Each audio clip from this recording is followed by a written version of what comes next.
Good morning again, everybody, and welcome. Um, I'll talk loudly because everybody's at the back of the room.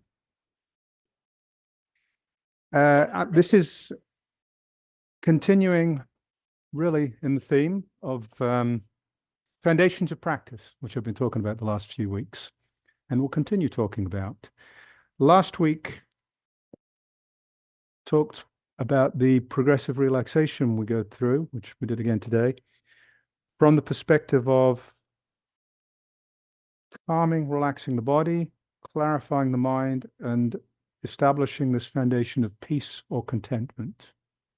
All is the foundation for our practice. So the relaxing the body was really about the first of those.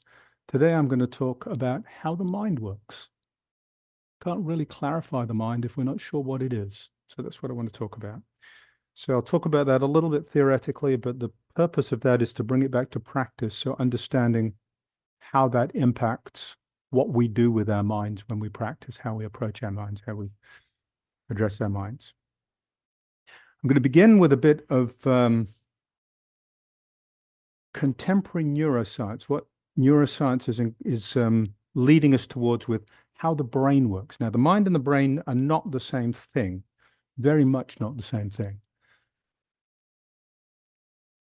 But the mind as it functions in the world is dependent on the six senses, on one of the six senses. Well, let me start that again. Mind is dependent on the 18 sense realms, and those sense realms include the six physical senses, and one of those is called the mind, but it's really what resides in our skull, right? It's what resides in our brain when we're thinking of it in those very fundamental terms. So I want to talk a little bit about that. We have approached historically how our brains work from a very anthropocentric perspective, which has led to a lot of misunderstanding and misbeliefs that have been cherished and held on to because they favor us. They make us feel very special as human beings. And not surprisingly, neuroscience is unwinding, neuroscience and evolutionary biology are unwinding a lot of those. So I'm going to go back about 500 million years, I think 450, 500 million years. There's a period of time which in very short in evolutionary terms, which is called the Cambrian explosion. What happened at that point in time was there was just this massive explosion of totally new forms of life. Massive complexity emerged. Vertebrates came into being. There's there's a group of creatures called chordata. So vertebrates all came out of this one little thread in this massive explosion. What neuroscience is talking about as coming out of that point is that locus is where complicated sense organs started to emerge. Prior to that, there were creatures, very simple creatures in our modern terms, that had, for example, some cells that were light sensitive. So they could tell when it was bright and when it was not bright. But they couldn't distinguish shapes. There were no lenses. There were no eyes. It was very, very crude. As the senses exploded, these organisms were increasingly able to gather very sophisticated information about their environments, which allowed them to be much more sophisticated when they wanted to go after food. And the flip of that is a lot of those creatures were food to other animals, so they learned how to avoid predators. So this is going on. The brain evolved.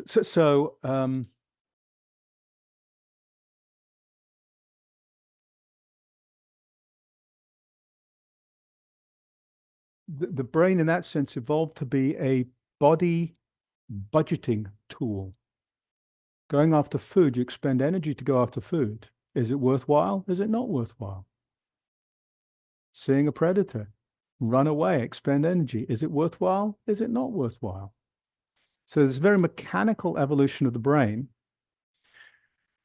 learning along the way, and our human brain evolved to learn enormously after birth, so heavily influenced by environment, which has an interplay with karma, by the way, which we'll get to later.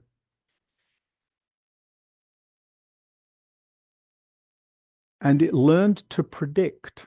So the brain developed into this very sophisticated, complicated network that could learn, and it could predict environment, or it could predict outcomes. So brain evolved to say, last time I experienced this, last time the body felt this way, what did I do? Was it good? Was it bad? So you've got this body response that's a response to these recollections of body states, these recollections of prior circumstances, that is predictive in nature. So there's a book I read recently called 7.5 Lessons on the Brain, where the author relates this story about, well, it was related to her by somebody who was conscripted into a war. And they were walking through uh, the war zone with a small group of soldiers, and they saw movement ahead and looked at it and recognized there was a soldier with a rifle and a troop of soldiers behind. So this individual, very new at this, picked up their gun and started to aim, and then there was a tap on their shoulder, and a voice whispered in their ear, "Don't shoot. It's a boy with a stick leading a bunch of buffalo."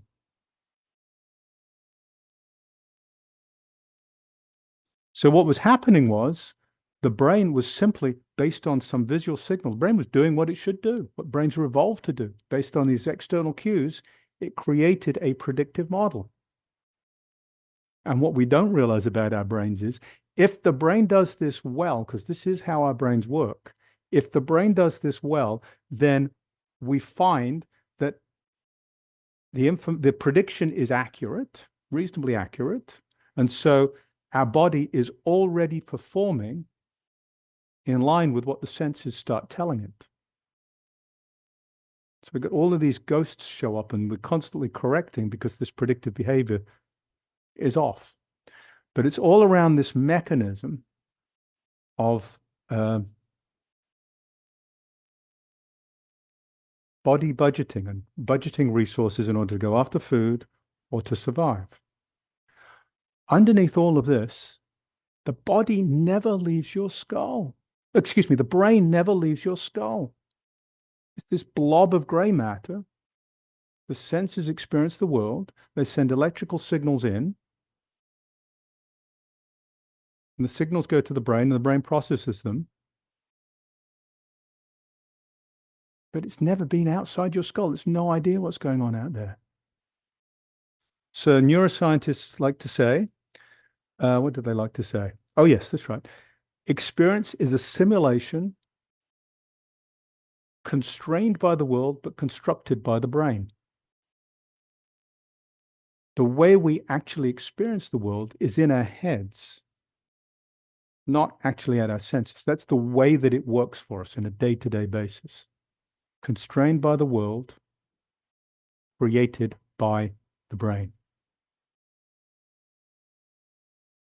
Which is very effective to allow this organism to go after food and to survive. But if we allow ourselves to get stuck in believing that's a me, it's never going to make us happy. It's never going to allow us to be compassionate, to see what's really going on in the world, to see where there's suffering in the world.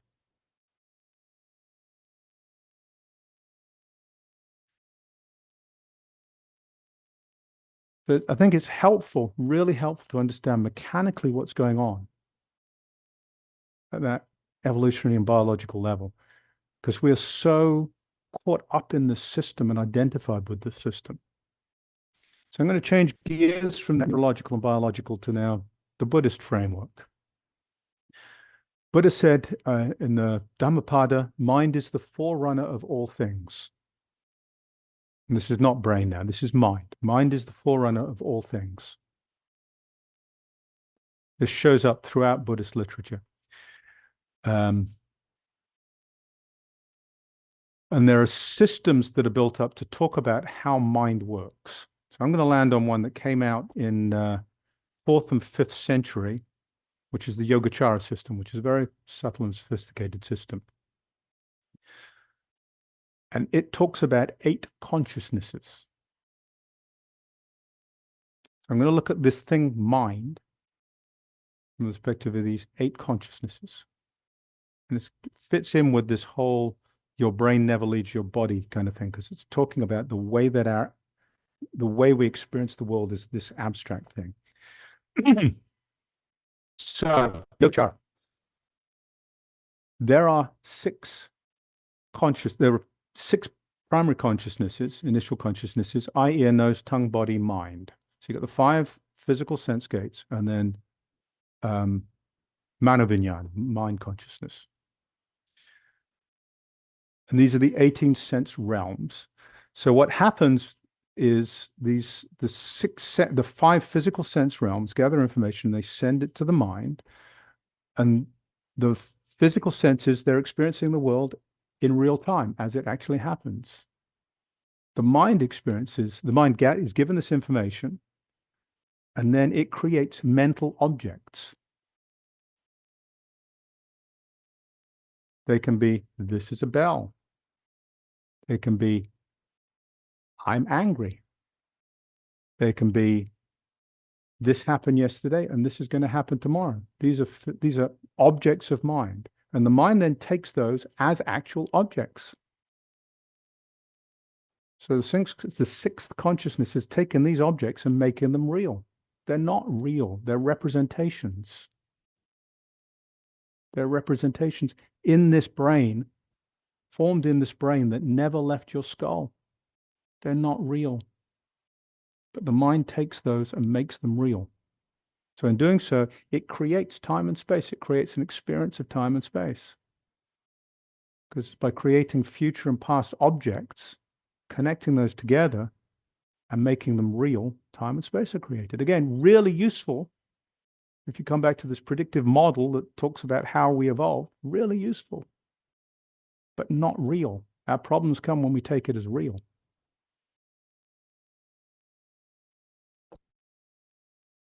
So in Yogacara, there are 2 more consciousnesses, and I'm going to actually go up to 9. It's kind of like Spinal Tap. Goes up to 11. The ramp goes up to 11. You know that one. The 7th consciousness, Manas, takes the 6th as real. So you've got the 6th consciousness that is creating this world. The 7th consciousness looks at that and says, that whole thing is a thing. And that's where the ego emerges. If you take this whole framework, not just the objects, but this whole framework as real, you create this sense of a me that's sitting in the middle. To go back to the way this really works, there is no me sitting in the middle of this. This is a whole bunch of subjective experiences. There is utility in assembling them and figuring out how to respond to them on this coordinated basis. But that doesn't mean there's an actual me in the middle of this constantly changing representative system. These consciousnesses, by the way, aren't real either. They're just these are models and ways of understanding how this works. But for modeling purposes, you've got this 7th consciousness that takes all of this as real, and so it makes a me.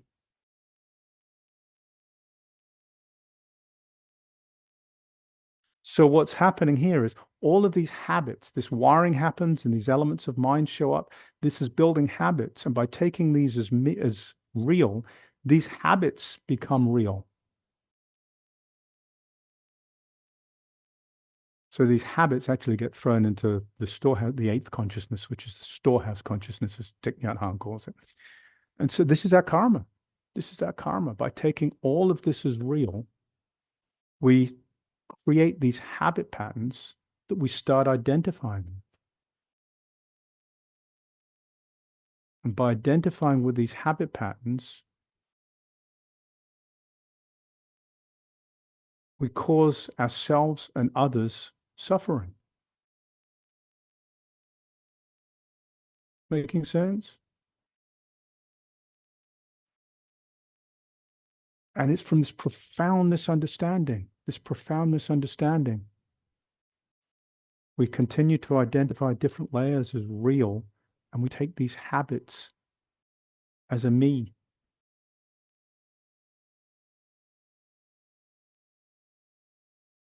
And the way these habits show up, they're thoughts. They just come forward as thoughts. So something happens in the world, predictive brain starts responding. Predictive brain starts throwing thoughts around and they show up physically as emotions.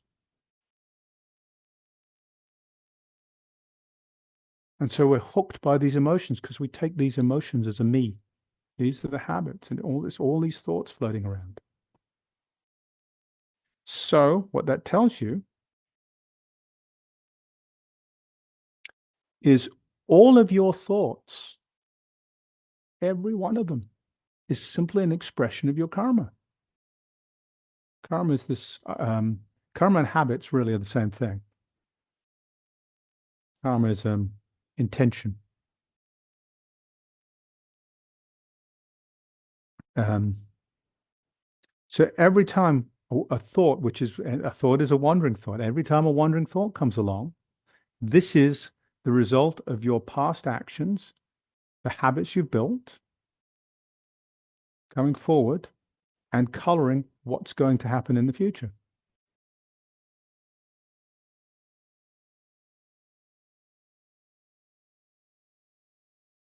Designed as a useful system, predictive system to allow this body to do well in the world in terms of managing resources, going after food, defending from predators. But if just accepted at that face value and with this creation of identity around it, very troublesome. Causes suffering here and suffering out there. So our practice, our practice is about short-circuiting this automatic response. Our practice is about seeing this happening and creating clarity around this. Clarity of mind, relaxed body, clear mind, sense of well-being, contentment, happiness. To create this clear mind, we have to see what's going on with all of this.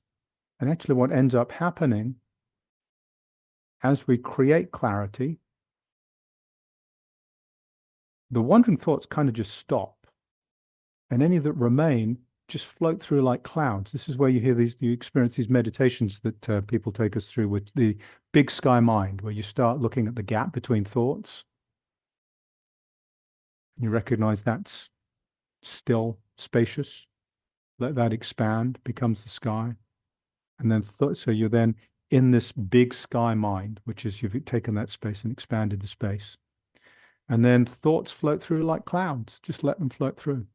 And when you're in that place of this open mind, that's exactly how thoughts feel. How thoughts are experienced. They just float through.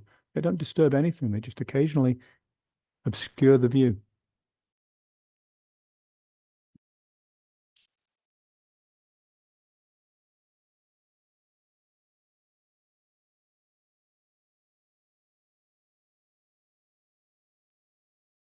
This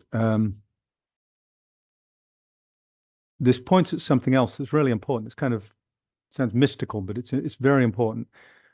And this again is there throughout all the Buddha's teachings. In the Pali Canon, Buddha said, "The mind is ludicrous." Said, "Liberation is the root of all things." And in a number of places talked about consciousness without surface, consciousness that does not land. We have in the Dharma Sutra, the mind that does not dwell. And then Zen, Chan, original mind. So this mechanical description that's there in the modern neuroscience, it's also there in Yogacara, is really important, but it doesn't touch on this aliveness. It's purely mechanical. There is this aliveness as well. So who is actually experiencing all of this? What is actually experiencing all of this?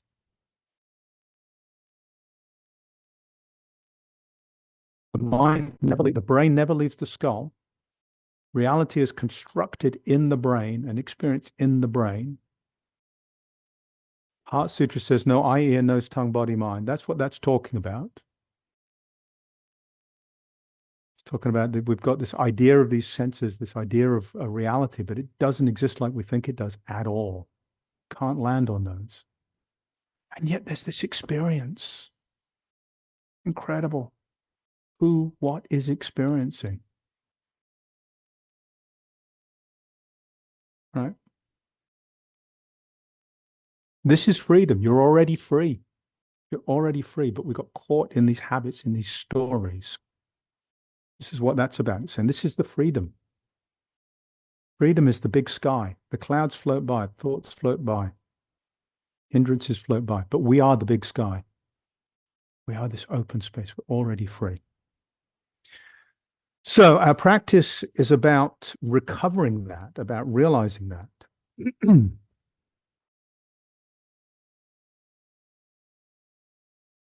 Yogacara also offers us some help there. The Yogacara system has 100 factors of there's 51. Let's talk about the 51 mental factors. Yogacara is a whole bunch of stuff, but there's 51 mental factors. And what these are about, so let me tell you a few of them, and I'll tell you what they're about. There are 5 omnipresent factors. These are always there: contact, feeling, attention, intention, and conception. It's actually the same elements as in dependent origination. These are the elements within fabrication. So it's a traditional list, but these are always there. These factors. So contact and feeling. If you're in deep sleep, somebody kicks you really hard, you wake up. They're always there, always there. And there are 5 object ascertaining factors, which include mindfulness. Recollection is a better word for that. Concentration, intelligence, and then there are another couple of categories. And then you get to wholesome mental factors. Wholesome mental factors include faith, they include diligence and vigilance, they include a list that looks a lot like the Brahma Viharas: kindness, compassion, sympathetic joy, equanimity. And then there are the 6 unwholesome mental factors, which are greed, anger, and ignorance. They're also arrogance, skeptical doubt, and afflictive views. The point of these factors, listing these factors, is to learn to recognize these. So if we're familiar with these factors and we cultivate presence, mindfulness, we can notice when these are arising. So we can nurture the wholesome factors, we can cultivate wholesome factors, which are factors conducive to not getting caught in our stories, not conducive to getting caught in habit patterns. And we can interrupt or intercept the unwholesome factors, which are the ones that get us in trouble. And there's a list of 20 more detailed unwholesome factors. Like underneath anger, there's spite or malice, envy, wrath. There's a list of others. And again, these are so that we can identify, recognize, and address these. Because most of the time, this system, thoughts are coming in, feelings are coming up, and the habit just naturally starts happening. We train ourselves to slow down so that we can start to notice these habits arising. We can notice these feelings arising. And when they do arise, we can slow those down and ultimately stop them. Stop being fooled by them. Stop being trapped by them. Stop identifying with them, thinking that's a me.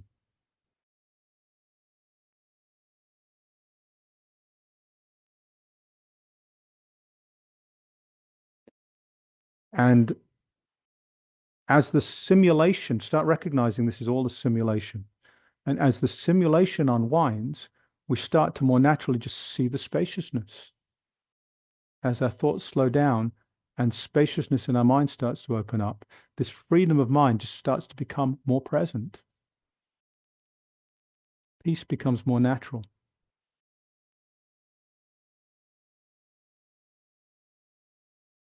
This clarity of mind actually is our birthright. It's who we are.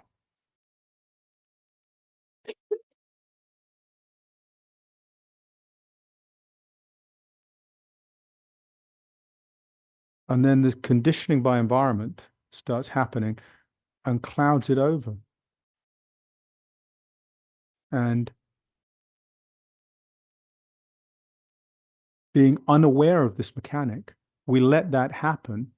We get caught up in that and we start identifying with that. And the whole thing starts to snowball.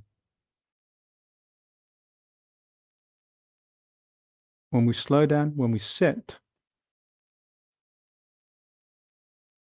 we're actively preventing that predictive framework from engaging.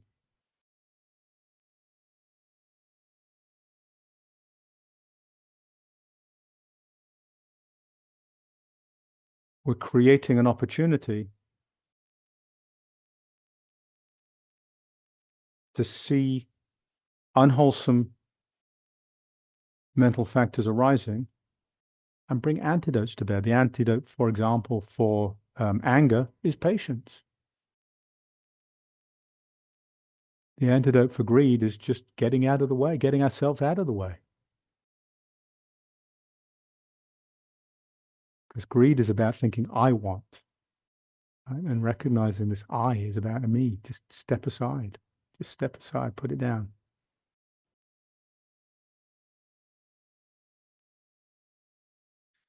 So we have the opportunity when we slow down to see these factors arising and to cultivate the wholesome factors and to counteract the unwholesome factors and shift our whole state towards this,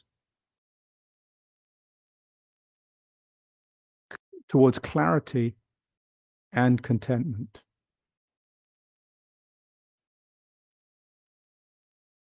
So from this, next week we're going to go on, and I think next week I will go on and talk about